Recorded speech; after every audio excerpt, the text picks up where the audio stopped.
Break ನಂತರ ಬೆಂಗಳೂರು ಫಸ್ಟ್ಗೆ ಮತ್ತೆ ಸ್ವಾಗತ. ಅವರಿಬ್ರು ಖತರ್ನಾಕ್ ಕಳ್ಳಿಯರು. ಸಿಲಿಕಾನ್ ಸಿಟಿಯ ದೊಡ್ಡ ಕಲ್ಯಾಣ ಮಂಟಪಗಳಲ್ಲಿ ನಡೆಯೋ ಮದುವೆಗೆ ಎಂಟ್ರಿ ಕೊಡ್ತಾ ಇದ್ರು. ಅಲ್ಲಿ ತಮ್ಮ ಕೈಚುಳುಕ ತೋರಿಸಿ ಮಾಯವಾಗ್ತಿದ್ರು. ಅಂತಹ ಚಾಲಾಕಿ ಕಳ್ಳಿಯರು ಪೊಲೀಸರ ಬಲೆಗೆ ಬಿದ್ದಿದ್ದಾರೆ. ಈ ಬಗ್ಗೆ ಒಂದು ಡೀಟೇಲ್ ಸ್ಟೋರಿ ಇಲ್ಲಿದೆ.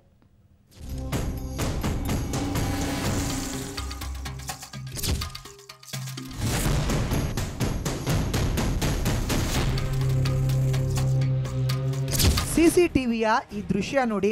ಕಾಮಾಕ್ಷಿ ಪಾಳ್ಯದ ಶಿವಪ್ರಭಾ ಕಲ್ಯಾಣ ಮಂಟಪದಲ್ಲಿ ಕಳೆದ ಸೆಪ್ಟೆಂಬರ್ 2ರಂದು ಮದುವೆಯೊಂದು ನಡೆದಿತ್ತು. ಮಧ್ಯಾಹ್ನ 12:13 ವೇಳೆಗೆ ತಾಯಿ ಮಗಳಿಬ್ರು ಎಂಟ್ರಿ ಕೊಟ್ಟಿದ್ರು. ಇದೇ ತಾಯಿ ಮಗಳು 12:04 ವೇಳೆಗೆ ವೇದಿಕೆ ಪಕ್ಕದ ವಧುವರರ ರೂಮಿಗೆ ಎಂಟ್ರಿ ಕೊಟ್ಟಿದ್ರು. ಅಂದಹಾಗೆ ಇವರು ವಧುವಿಗಾಗ್ಲಿ ವರನಿಗಾಗ್ಲಿ ಸಂಬಂಧಿಕರೇ ಅಲ್ಲ. ಆದರೂ ರಾಜಾರೋಷವಾಗಿ ಕೆಲವೇ ನಿಮಿಷಗಳಲ್ಲಿ ವಧುವರರ ಕೋಣೆಗೆ ನುಗ್ಗಿ ಎಲ್ಲಿ ಏನಿದೆ ಅಂತ ನೋಡಿಕೊಳ್ತಿದ್ರು. ಮುಹೂರ್ತದ ಸಮಯಕ್ಕೆ ಎಲ್ಲರೂ ಗಡಿಬಿಡಿಯಾಗಿದ್ರೆ ಈ ಖತರ್ನಾಕ್ ಕಳ್ಳಿಯರು ತಮ್ಮ ಕೈ ಚಳಕ ತೋರಿದ್ರು. ಇದೀಗ ಈ ಅಮ್ಮ ಮಗಳು ಪೊಲೀಸರ ಅತಿಥಿಯಾಗಿದ್ದಾರೆ. ಕಲ್ಯಾಣ ಮಂಟಪದಲ್ಲಿ ಕಳವು ಮಾಡ್ತಿದ್ದ ಶ್ರೀಮತಿ ಶೀತಲ್ ಮತ್ತು ಶ್ರೀಮತಿ ರಾಜೇಶ್ವರಿ ಇವರನ್ನು ಬಂಧಿಸಿದ್ದಾರೆ. ಇವರು ಕಲ್ಯಾಣ ಮಂಟಪಗಳಲ್ಲಿ ಹೋಗಿ ಯಾರೂ ಇಲ್ಲದ ಸಮಯದಲ್ಲಿ ಆ ಕಲ್ಯಾಣ ಮಂಟಪದಲ್ಲಿ ಅದು ಕೊಠಡಿ ಆಗ್ಬೋದು ಅಥವಾ ಪೂಜೆ ರೂಮ್ ಇರ್ಬೋದು, ಅದನ್ನು ಬೀಗ ಹೊಡೆದು ಅಲ್ಲಿರ್ತಕ್ಕಂಥ ಚಿನ್ನಾಭರಣಗಳನ್ನು ವಸ್ತ್ರಗಳನ್ನು ದೋಚನೆ ಮಾಡ್ತಿದ್ರು. ಅಂದ ಹಾಗೆ ಈ ಅಮ್ಮ ಮಗಳು ಶೀತಲ್ ಹಾಗೂ ರಾಜೇಶ್ವರಿ ಕಲ್ಯಾಣ ಮಂಟಪಗಳಲ್ಲಿ ವಧುವರರ ರೂಮುಗಳೇ ಇವರ ಟಾರ್ಗೆಟ್. ಅಲ್ಲಿನ ಬೆಲೆ ಬಾಳೋ ಸೀರೆ ಹಾಗೂ ಒಡವೆಗಳು ಮಾಯ ಮಾಡ್ತಿದ್ರು. ಇವರು ಹೊರಬರೋ ವೇಳೆಗೆ ಮನೆ ಯಜಮಾನ ಜೈಕುಮಾರ್ ಸಿಂಗ್ ಆಟೋದಲ್ಲಿ ಹಾಜರಾಗ್ತಿದ್ದ, ಅದರಲ್ಲಿ ಪರಾರಿಯಾಗ್ತಿದ್ರು. ಹೀಗೆ ನಗರದ 12ಕ್ಕೂ ಹೆಚ್ಚು ಕಲ್ಯಾಣ ಮಂಟಪಗಳಲ್ಲಿ ಇವರು ತಮ್ಮ ಕೈ ಚಳಕ ತೋರಿದ್ದಾರೆ.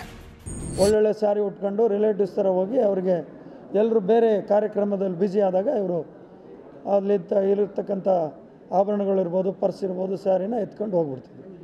ಎನಿ ಕಲ್ಯಾಣ ಮಂಟಪ, ಯಾವುದಾದ್ರೂ ಕಲ್ಯಾಣ ಮಂಟಪಕ್ಕೆ ಹೋಗ್ತಾ ಇದ್ರು. ಕಳ್ಳತನಕ್ಕೆ ಸಂಬಂಧಿಸಿ ನೀಡಿದ್ದ ದೂರಿನಂತೆ ಪೊಲೀಸರು ಶಂಕೆ ಮೇರೆಗೆ ವಿಚಾರಣೆ ನಡೆಸಿದಾಗ ಇವರ ಬಣ್ಣ ಬಯಲಾಗಿದೆ. ಈ ಕಳ್ಳಿಯರಿಂದ ಅಂದಾಜು 10 ಲಕ್ಷ ಮೌಲ್ಯದ ಚಿನ್ನಾಭರಣ ವಶಪಡಿಸಿಕೊಳ್ಳಲಾಗಿದೆ. ಕಾಮಾಕ್ಷಿ ಪಾಳ್ಯ ಠಾಣೆ ಪೊಲೀಸರು ವಶಕ್ಕೆ ತೆಗೆದುಕೊಂಡು ವಿಚಾರಣೆ ನಡೆಸಿದ್ದಾರೆ. ಇಂತಹ ಅದೆಷ್ಟು ಕಳ್ಳಿಯರಿದ್ದಾರೋ ಯಾರಿಗೊತ್ತು. ಯಾವುದಕ್ಕೂ ಮದುವೆ ಮಾಡುವಾಗ ನೀವು ಹುಷಾರಾಗಿರಿ.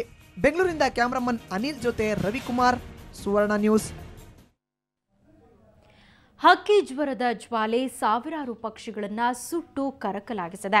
ರಾಷ್ಟ್ರೀಯ ಕುಕ್ಕುಟ ಸಂಸ್ಥೆ ಪಶುಪಾಲನೆ ಮರೆತು ಪಕ್ಷಿ ಬಲಿಗೆ ಸಜ್ಜಾಗಿದೆ. ಅಪರೂಪದ ಪಕ್ಷಿಗಳ ಮಾರಣ ಹೋಮವಾಗ್ತಿದೆ.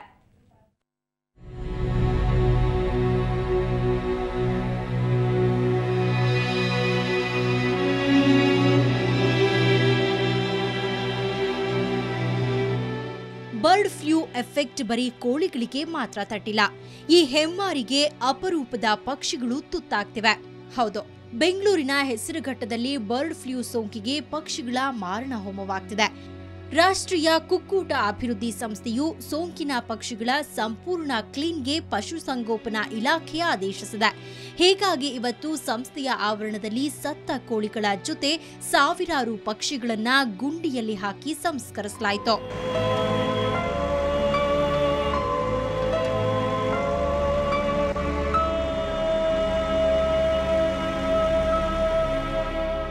ಇಷ್ಟೇ ಅಲ್ಲ, ಈ ರಾಷ್ಟ್ರೀಯ ಕುಕ್ಕೂಟ ಸಂಸ್ಥೆಯಲ್ಲಿ ಈಗಾಗಲೇ ಸಾವಿರಾರು ಪಕ್ಷಿಗಳು ಬಲಿಯಾಗಿವೆ.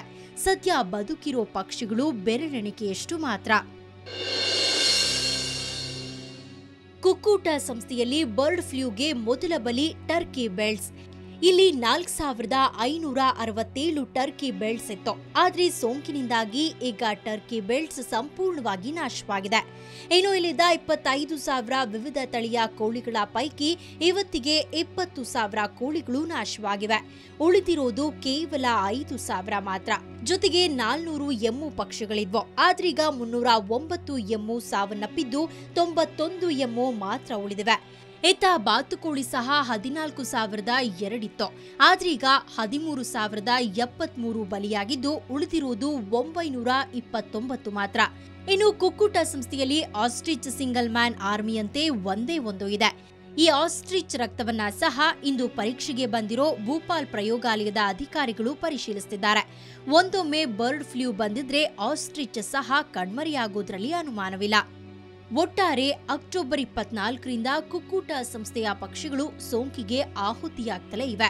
ಪರಿಸ್ಥಿತಿ ಹೀಗೆ ಸಾಗಿದ್ರೆ ವಾರದೊಳಗೆ ಕುಕ್ಕುಟ ಸಂಸ್ಥೆ ಸಂಪೂರ್ಣ ಖಾಲಿಯಾಗೋದ್ರಲ್ಲಿ ಅನುಮಾನವೇ ಇಲ್ಲ. ಬೆಂಗಳೂರಿನಿಂದ ಕ್ಯಾಮರಾಮನ್ ಮಲ್ಲಣ್ಣಗೌಡ ಜೊತೆ ನಂದಿನಿ, ಸುವರ್ಣ ನ್ಯೂಸ್. ಸಿಲಿಕಾನ್ ಸಿಟಿಯಲ್ಲಿ ಸಂಚಾರ ವ್ಯವಸ್ಥೆ ಸುಗಮಗೊಳಿಸಲು ಮೆಟ್ರೋ ಕಾಮಗಾರಿ ಭರದಿಂದ ನಡೆದಿದೆ. ಇದಕ್ಕಾಗಿ ಸಾಕಷ್ಟು ಮನೆ ಹಾಗೂ ಮರಗಳು ನೆಲಸಮಗೊಂಡಿವೆ. ಆದರೆ ಕೋರ್ಟ್ ಆದೇಶ ನಿರ್ಲಕ್ಷಿಸಿ ಕೆಂಪೇಗೌಡ ನಿಲ್ದಾಣದ ಬಳಿ ಇರುವ ಅಯ್ಯಪ್ಪ ದೇಗುಲ ತೆರವಿಗೆ ಮುಂದಾಗಿದ್ದು ಆಕ್ರೋಶಕ್ಕೆ ತುತ್ತಾಗಿದೆ. ನಿನ್ನೆ ತಡರಾತ್ರಿ ಸದ್ದಿಲ್ಲದೆ ಬಿಎಂಆರ್ಸಿಎಲ್ ತೆರವು ಕಾರ್ಯಾಚರಣೆಯನ್ನ ನಡೆಸಿದೆ. ಡಿಸೆಂಬರ್ 5ರವರೆಗೆ ತೆರವಿಗೆ ದೇವಾಲಯಕ್ಕೆ ನ್ಯಾಯಾಲಯ ಗಡುವು ನೀಡಿದೆ. ಹಾಗಿದ್ರೂ ಅಧಿಕಾರಿಗಳು ರಾತ್ರಿ ಕಾರ್ಯಾಚರಣೆ ನಡೆಸಿದ್ದು ಆಕ್ರೋಶಕ್ಕೆ ಕಾರಣವಾಗಿದೆ.